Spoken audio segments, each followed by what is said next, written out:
Yeah, we're going to talk about 8K, and to do so we have a brain trust of some of the smartest people in the CE industry, and certainly anything you could ask or want to know about television in general, and in 8K specifically, we got the people here that know everything there is to know about it. So looking forward to a healthy discussion. Before we get started, why don't you all just take a second to introduce yourselves so that the audience knows who is up here. So again, I'm Jeremy Kaplan from Digital Trends, the editor-in-chief of Digital Trends.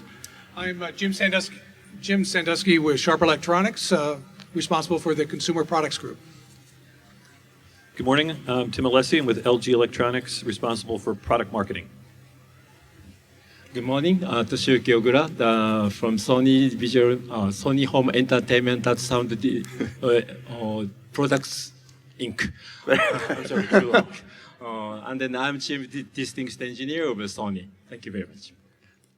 We're covered. Good morning, everyone. Andrew Sivori, I'm the Vice President of Product Marketing for TV for Samsung Electronics. Good morning, everybody. Welcome. I'm Robert Zohn from Value Electronics, and I created the TV Shootout 15 years ago. So manufacturers of some of the largest television manufacturers here. We have representatives of them, the distribution channel as well, a collective great brain trust, and we're here to talk about 8K televisions. So 8K, huge, new, exciting buzzword, and of course, a higher resolution. So one of the things that we're just going to dig into here is what's the meaning of 8K? How are we going to sell 8K? What do the televisions themselves look like? Are they just higher resolution, or is there more to it than that? And one of the key questions I'd like to start off with is the big one I think that's going to be in consumer minds is there a visual difference? So you can see for yourself, we have, of course, an 8K Sony TV up here, which has some fantastic quality. But I think it's easy for you to look at it and see for yourself. But what are consumers going to see? Is there a visual difference that consumer? And I'm going to throw it to you because you're next to me, but I promise not to do it for the entire time that we're up here. Will consumers see a difference looking at these sets? The short answer is yes, and I think my fellow panelists will probably agree with that. In that, 8K is about resolution, right? It is 4 times the resolution of 4K. However, from Sharp's point of view, it's more than just a resolution story. There's also things about a wider color gamut for greater picture realism than you get with 4K. It also has to do with frame rates. You can have higher frame rates with 8K, 120 hertz, for example, native panel refresh rate. It's about backlighting, to where you can have many more dimming zones, again, to get that ultra-realistic picture. And then it's also about the suite of HDR technologies, again, for that greater picture realism. So, and then not to forget about audio.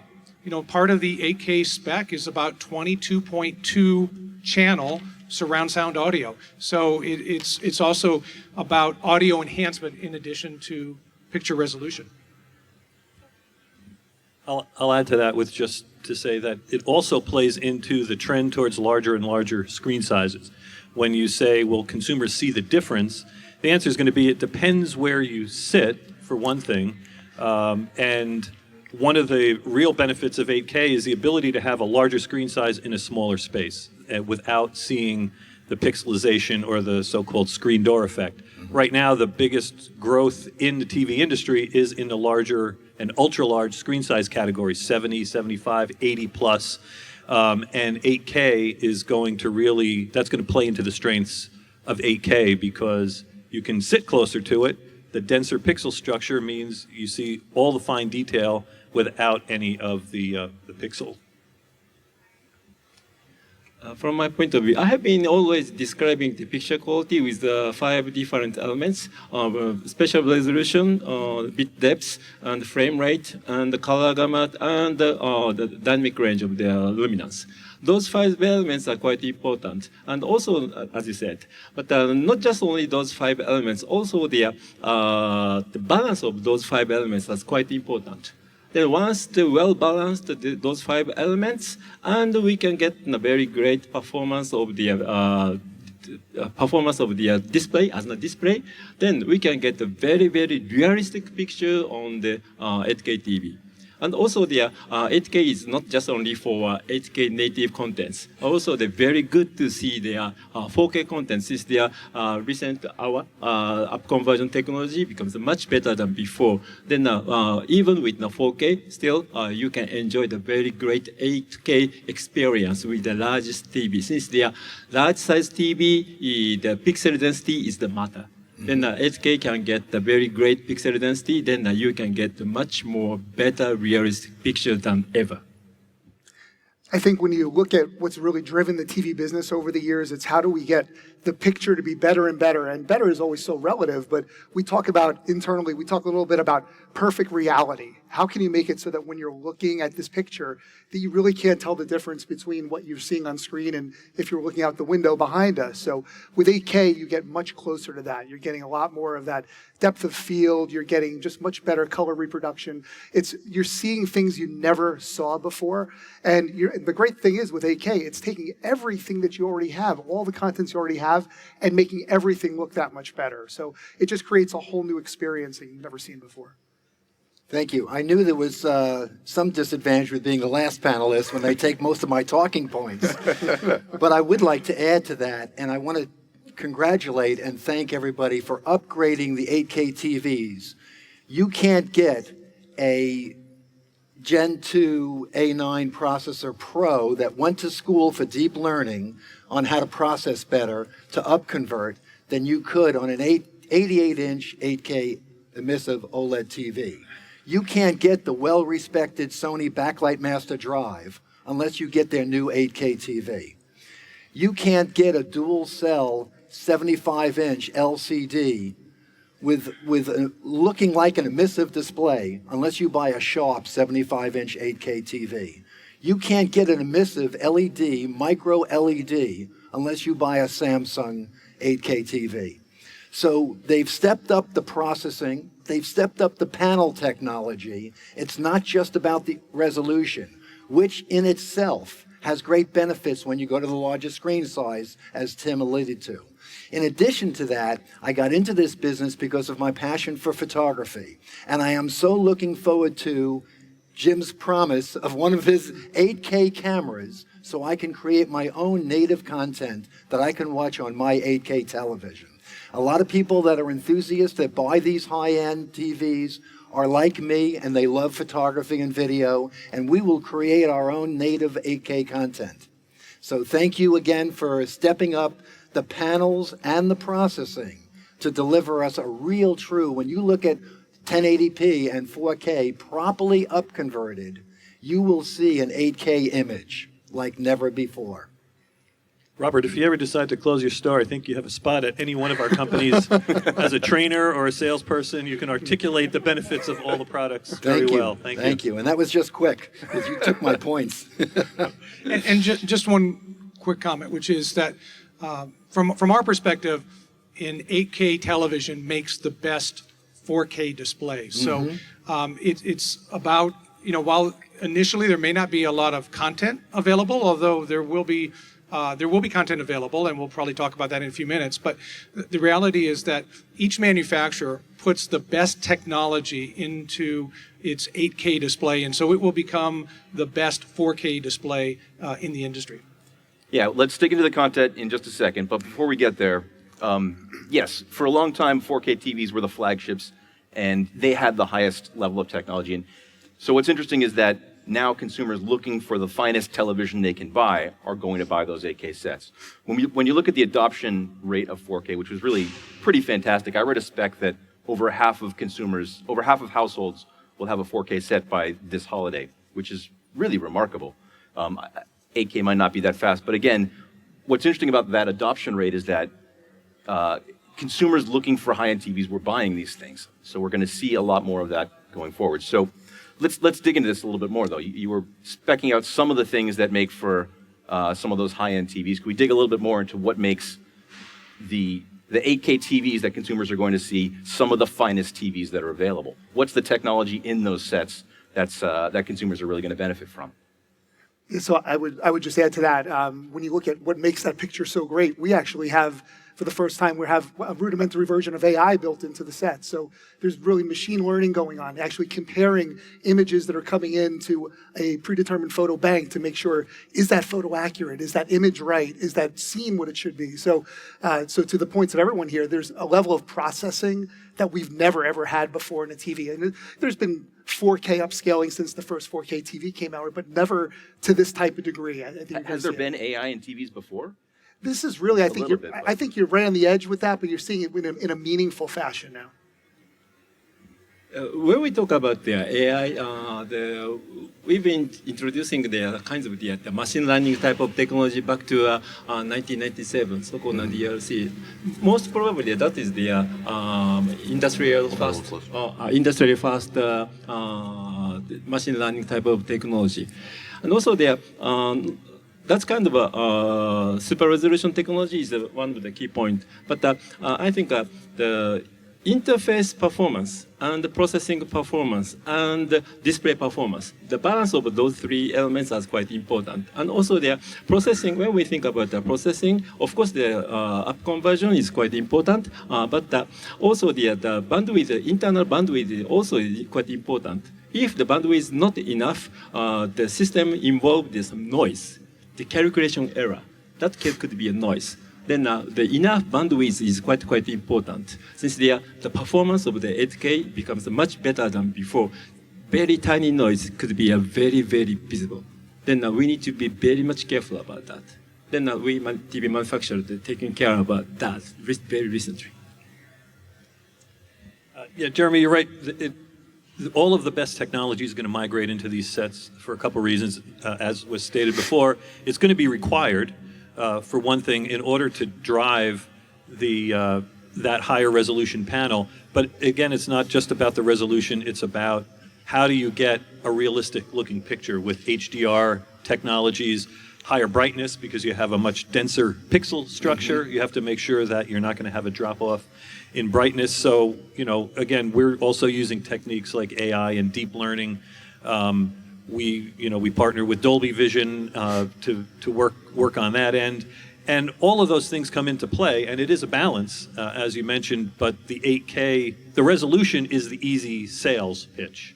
It's kind of hard to stand on a sales floor and talk about bit depth versus color gamut and all of those things. It's tough for the sales associate to understand, and even harder for the consumer in many cases. So the easy pitch is 4 times the resolution, and then you can go from there wherever the conversation leads. Actually, everybody can understand that 8 is bigger than 4. But not always the 8K is better than 4K. Since as I said, the balance of the total TV performance is quite important. Then in the past, we can compare that by the numeric. But now we need to think about we need to believe our eyes itself.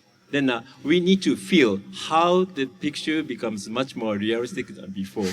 Then from that sense, I think recently the TV industry get into some kinds of the psychological situation. Yeah. Well, Robert, you running the TV shootout, you probably had this firsthand. I imagine there is a scenario where you could have an 8K TV that is not as good as a 4K TV if it didn't have all of the chips, if it didn't have the backlight processor, if it didn't have the CPU to drive the resolution effectively. So we need to have high-quality sets. The technology has to be there in order to make the 8K work. Thank you. And that leads into my next point. So prior to 24 years starting Value Electronics, I was a TV broadcast systems engineer. And so I know the TV broadcast industry in Hollywood very well. I go to the HPA where I had fun with you. And I'm a proponent for them to bring us 4K and even 8K, as they do in Japan and South Korea. And what they tell me is, when the TV manufacturers are ready, we'll be ready. We have ATSC 3.0. We can do it IP or over the air or over the top. And we're waiting for the products to come out from the consumer electronics. So since now you work on that side, go tell your story to them. And when they're ready, I'll be ready. The advantages of having, just for sports alone, when we can get 120 frames per second, I had a dream about 120 frames per second, and thankfully, You're a these strange guys man. did it. My dream came true. So now when these products come out in Q3 and Q4 and Q1, I'm going to go back to my buddies who told me that they're waiting for the consumer market, that we're ready. Because can you imagine sports at 120 frames per second? Could you imagine when they want to replay a scene where they had a wide shot and they need to digitally zoom? Well, you can do that with 8K if it's tight enough to do that. So sports will have a tremendous benefit in the home delivery of 8K with higher frame rates. So I'm ready to go back and do battle with my broadcast buddies to get that part of the segment delivered to us as well. And I'd just like to make the point that with each new generation of televisions moving from HD to 4K and now to 8K, new technologies are developed that are more than just about resolution. For example, in the 4K era, we've seen the introduction of different flavors of HDR. We've also seen quantum dot color filters, which have improved the color gamut. So I think in 8K, you'll see each manufacturer come out with similar types of new technologies that will take the picture quality to an even higher level that's more than just about resolution. Let's talk about HDR for a second, because I'm glad you brought that up. So the sales pitch for a while on 4K was, it's not just 4K, it's 4K plus HDR. And it was that combination that really led to the quality that consumers were looking for. Now, there isn't a buzzword like that associated with 8K, or stop me if I'm wrong, is there? There isn't an HDR 2.0 or something like that. But there is a whole suite of interesting quality technologies, right? So we're still going to be telling the same story, that it's not a resolution story, it's a quality story, right? Well, there is a better HDR experience on the new 8K TVs for all the reasons that the panel gave. Fair enough. Better panels, better backlight, better emissive displays, LED, micro LEDs, 8K 88-inch OLEDs, backlight master drive. It was world acclaimed as the best backlight system.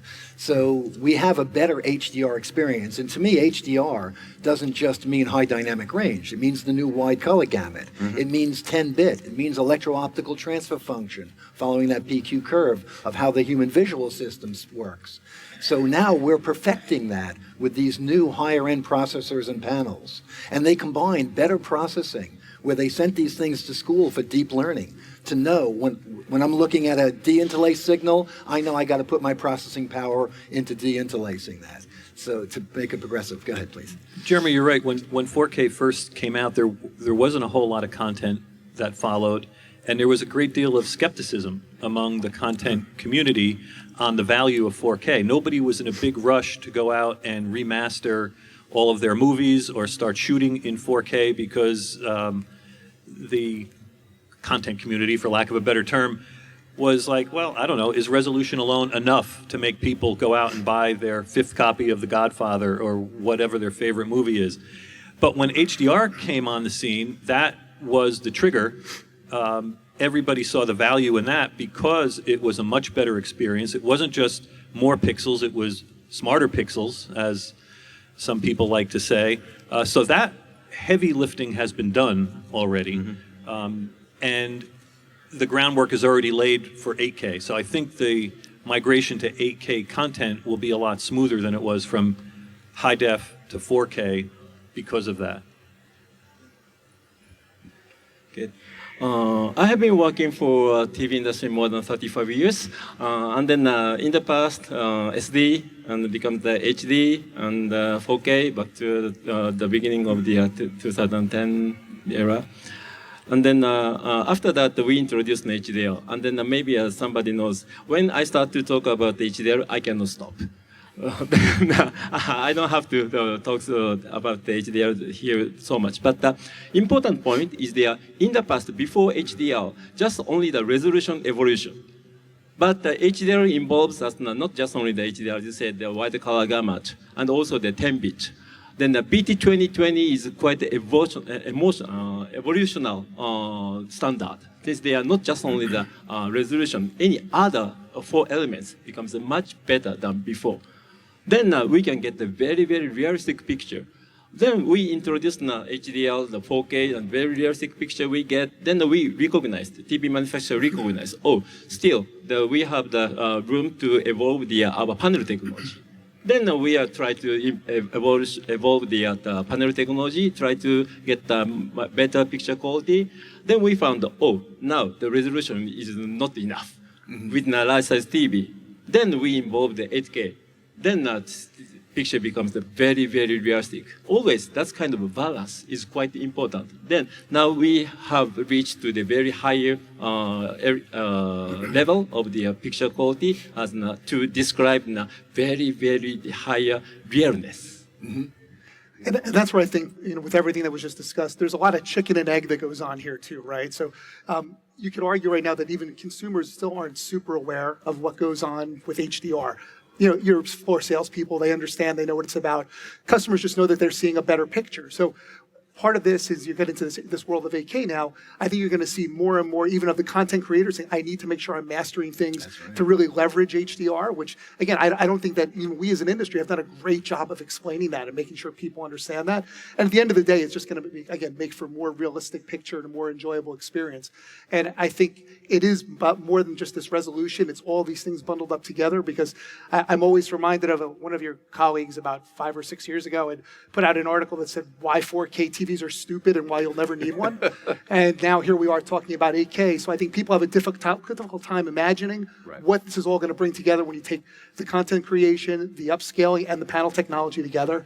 It's going to really change The things. challenge is that 8K could just become another buzzword that confuses consumers. And there's a slew of them in this industry, as you know.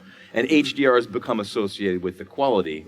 That's the story we've all been telling. So it's very easy for consumers to say, well, this isn't an 8K set, it's a 4K set, but it's going to have the HDR, so that's going to be good enough. So I think we need to do some education to ensure that consumers are aware. And that's a great point, and that's where we really think it's less about the speeds and feeds. It's going to be when customers actually see this in living color on the sales floor, when they experience these. Right now we've been doing a lot of heavy lifting as a company. We've got about 2,500 different retail displays out there now where customers can actually experience 8K, and it's that same kind of jaw-dropping moment as the first time people saw 4K or the first time they saw full HD. So we have no doubt that as we continue to educate customers and get this out in front of them, that we're going to see the benefit and they're going to understand it really, really well. Perfectly said. One of the big buzzwords is creative intent, preserving creative intent. And 8K plus HDR and all of these technologies that we're talking about give the creator a lot of tools to use when trying to preserve that creative intent. In other words, what they see in the mastering suite, what a consumer sees when they go to a movie theater, it's going to look more true to that intent when they get it home and watch it on one of these TVs. Which was the Game of Thrones moment, right? Consumers seeing, well, there's this muddy mess That's right. on my television set. Was and it then if you supposed have, to be that dark? Right, and if you have a nice 4K set, you're going, what is everyone talking about? When we think about the creator's intent, after we introduce 4K HDR TV, then the creative people recognize, oh, TV have that kind of performance. Then we can utilize this kind of performance much more better. Then they can make the much grateful contents utilizing our TV's performance. That is the current situation. Then now we give, as Tim said, now we give to them the much better performance environment for them. Then not just only the, I cannot say so educational, but preparing such kind of environment to the production side or creative side. That is quite important. Since that kind of the large size mastering monitor is not available yet. Then when the creator sees that kind of a large size TV with a higher performance, then many creative people said they would like to utilize that kind of performance to express their intent.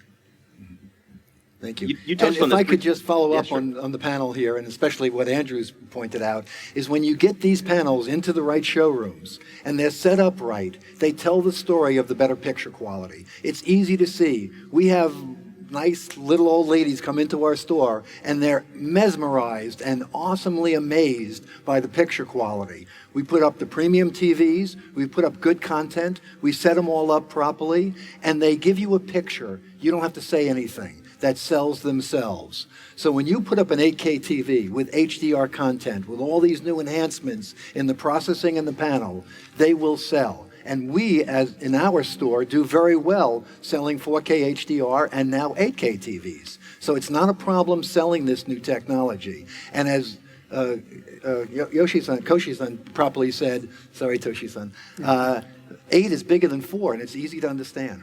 So you know you're getting in for something that you expect to be better.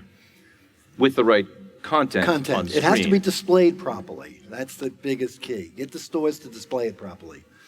Yeah. This is kind of the cooperation between the creative side and the TV industries. That's right. Both sides evolve. The entire ecosystem becomes much better, and the customer can get a much better impression or experience from of their contents. That is our target. We would like to provide a better and a higher experience to the customer. To do that, both sides, the TV side and the content creation side, both sides, and also the delivery side, the evolved. Then the cooperation is necessary. I would add to that too, is that if you, when we talk about content creation, it's not just about TV shows and movies also. Sure, everyone heard there was buzz coming this week out of E3. The game creators and gaming has become so important. Great point. You know, the console manufacturers are talking very openly about 8K and what that means going forward. So I think, again, it's back to that chicken and egg. So now that they know that the hardware is out there, they're going to start mastering and creating That's that way. correct. But the other thing I'd point out, though, and I think this is going to be true of why it's important even right now, what's great is there's all the content in the world available. 8K is going to take everything you've got now. With upscale, it's going to make everything you're already watching look better. So you get to enjoy it now, but when that ecosystem develops further, it's just the possibilities are endless. Chicken and egg is always an issue, of course, but it really feels like the panel manufacturers and the television sets themselves led the content industry, because we had sets available far before there was actual content. Right. And now you see content sites like Netflix and Amazon really pushing the edge of the envelope. Tim, you said earlier that the ecosystem exists. Are we going to see this going forwards, that the 8K sets are going to be out there, consumers are going to see the quality, and you go to the stores, you'll see that and you'll buy it. Is that going to continue pushing the content creators? Yeah, I think it will. You know, as Andrew said, the fact that there's let's call it virtually no 8K content available right now, I don't think really matters. You know, going back to when HD came out, there was no HD content. And then all of a sudden, boom, there it all was. Same with 4K. The hardware was out in advance of the software. The same thing will happen here, but we're much farther down the road in terms of people understanding that. The displays in the stores do a great job of talking about upscaling and how you don't have to worry about no native 8K content, because you're still going to get an enhanced experience today. And as I mentioned before, with HDR already there's already more incentive for content creators to utilize the new capabilities of the displays as they come out. So on the content side, I think as Andrew said, both gaming companies, right, Microsoft as well as Sony, announced that with their next generation consoles, which will be in market by end of next year, that they're going to support, 8K up to, at least in the case of Microsoft, up to 120 frames per second. And so the content will definitely come, and as Tim said, the content lags behind the display, but 8K content will come. And the good news is that 65 millimeter films can be rescanned in 8K content. So the movie 2001, Lawrence of Arabia, My Fair Lady, all of these movies have actually already been rescanned into native 8K content. So that will be available in the future. And then as an industry, we've aligned on an input standard, so HDMI 2.1, which will allow a single cable to go into the television set to deliver, that 8K resolution signal. So it will be there. And then finally, user-generated content, I think, will be in early lead for it. And in the case of Sharp, we showed at NAB recently in a prototype version of an 8K camcorder. So it's 33 megapixels. It's a micro 4/3 sensor in a 16:9 format, and using H.265 and recording 8K at 30 frames per second. Users to an SD card, by the way, too. It will provide content for these displays. And then when we think about digital still cameras, anything greater than 8 megapixels, right, which is the full resolution of 4K, anything greater than 8 megapixels will look better on an 8K television. Maybe, until you get to 33 megapixel sensors, it may not be native 8K, but you will have digital still images that will look very good on an 8K television. Yeah, the 65 millimeter film is quite important. 65 or 75, 70 millimeter large size film has the resolution as 8K. That is quite important. And then, when we think about the regular size, standard size, the 35 millimeter, the resolution is equivalent. Somebody said equivalent to the 4K. That means in the past, when we introduced 4K, the cinema side would like to introduce 4K. They really wants to have the 4K resolution to describe the standard size performance. But the 8K, the 65 or 70 millimeter is quite limited. Then the 8K resolution is not really the strong desire from the cinema side. That's the current situation. Then the situation is slightly different from in the past. Means the 4K is the request from the creator side, but the 8K is we need to prepare the 8K environment first, and then we can say the 8K environment can describe such kind of very great performance of the picture. Then the creators start to utilizing that environment. Situation is slightly different. Then now the TV first. TV should evolve first, then creator side utilize that. The situation is quite different. Then from that sense, when, for example, the game situation, we introduced 4K HDR. Then gaming people try to introduce 4K and HDR. Now the HGIG, HDR gaming interest group, have the standard or reference. Then that kind of activity already happened among the gaming industry, and some company introducing will introduce the 8K game. Sometimes later, I don't know which company, but that kind of situation is leading the TV industries. Then the situation is slightly different. Then we need to evolve the consumer side performance first. Then creator side chase that situation, and then they will deliver the very great contents, the movie or the storytelling or sports or game. That kind of situation now happen. Very different from the 5 years ago. Let me ask a related question if I could. So leading the television industry is a really interesting point to be made, because I think consumers today have this very different experience at home. You sit down at night, you watch a 4K HDR show from Netflix or from Amazon, or possibly from HBO, and it looks spectacular. And in the morning, 9 a.m., you turn the TV on and you watch Good Morning America, and the quality is terrible. The challenge is going to be, you buy an 8K television set, it's going to upscale that 4K beautifully, right? That's one question. It's going to upscale 4K beautifully. But what happens to that ordinary television? Is just are we going to drive the TV industry because of 8K sets? Are we going to force them to finally make that change? ATSC 3.0, you said. But yeah. That's going to be a long. And as I said, when I go to NAB, I promote 4K over the air and over the top, and they are going to get there. They don't have a choice. But also, just don't forget that we now have upgraded the processing, upgraded the panels, and we've sent these processors to school for deep learning. So when it sees low resolution, it knows it puts most of its bits and most of its processing towards up conversion. It knows when it sees a straight line. It knows, oh, I know how to make a straight line. I went to school for that. So these TVs know how to handle all different types of content and apply its processing on the fly to improve that picture to the 8K performance that you're going to expect. So you're going to see broadcast TV looking very good. Yeah, I agree with Robert. I think it's only a matter of time before broadcast TV does upgrade to 4K, but Yes. it will probably always be a number of years behind. Yes. It'd be a number of years before it would ever go to 8K.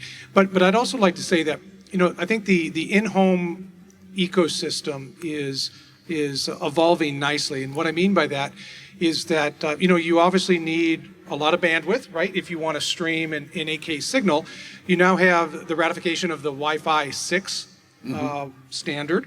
You also have 5G, which some of the telcos are promoting that as a replacement for in-home broadband. So I think that aspect of the ecosystem is evolving quite nicely. Thank you. And I think to Jim's point, when you think about when 4K was first coming into the home, there was these questions about how will there ever be enough bandwidth to stream 4K in the house? We'll never be able to do that, right? And now we do that pretty routinely. And depending on who you speak to now, there's some back and forth about, well, what would that take to really stream 8K in the house? And there's on the high side, you hear 75 megabits per second. You hear some folks say it's as low as 40 or so. But even if you use 75, already, a fourth of U.S. households could do that today. And that's only going to get better and better over time. When we think about the bit stream, then current HEVC, unfortunately, not enough. Right. Maybe we need for a while to introduce next generation higher efficiency codec. Yeah. But once we introduce that kind of next generation better efficiency codec, then most probably the 8K streaming or 8K broadcasting could be available more widely globally. Yeah. Well, one thing on that also, like you all said, the 5K is going to help us a lot, but ATSC 3.0 is ready for over-the-top, over-the-air, and IP. So if you have a connection in any of those methods to give you a better bandwidth, now you have multiple ways to get that signal, and it's a lot more diverse for a larger demographic area. Yeah, but when are we going to get ATSC 3.0? Is that going to happen tomorrow? I think that's a good question for Tim. Coming soon. I'd like to add to what Toshi said, which is around, new codecs are always coming, and there's a new one that seems to be gaining traction in the industry called AV1, which I believe has at least a 20% greater compression ratio with the same quality than H.265. And so I believe YouTube is adopting AV1. So the day will come in which users will be able to upload their native user-generated 8K content, and YouTube will be able to support it and then to stream it back. And VVC. Yes. So everyone is their new codec, and also the successor of the HEVC is their VVC from the MPEG. We're rapidly running out of time here, but I have one last question for you guys. We haven't really touched on screen size at all, which I think is an important discussion.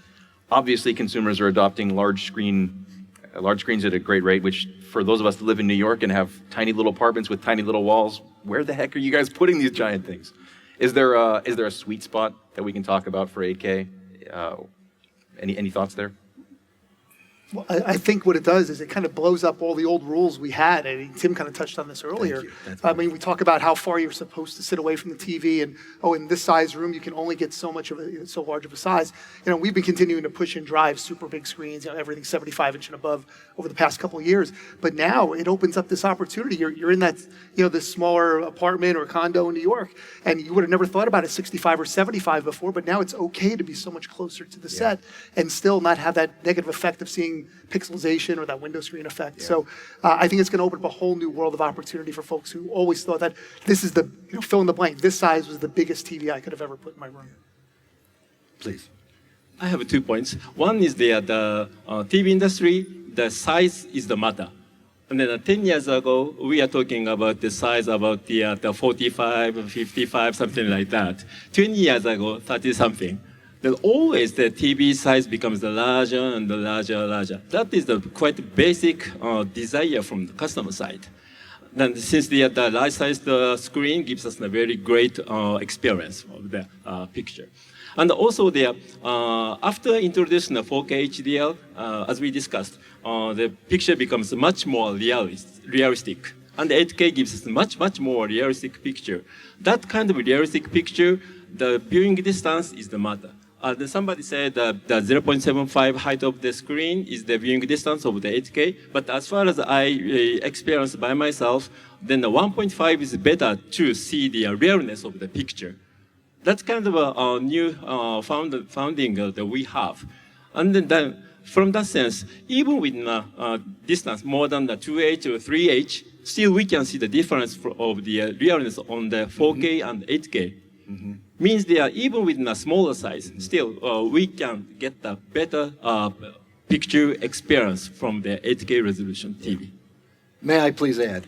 So it used to be that designers and decorators, we were like the enemy.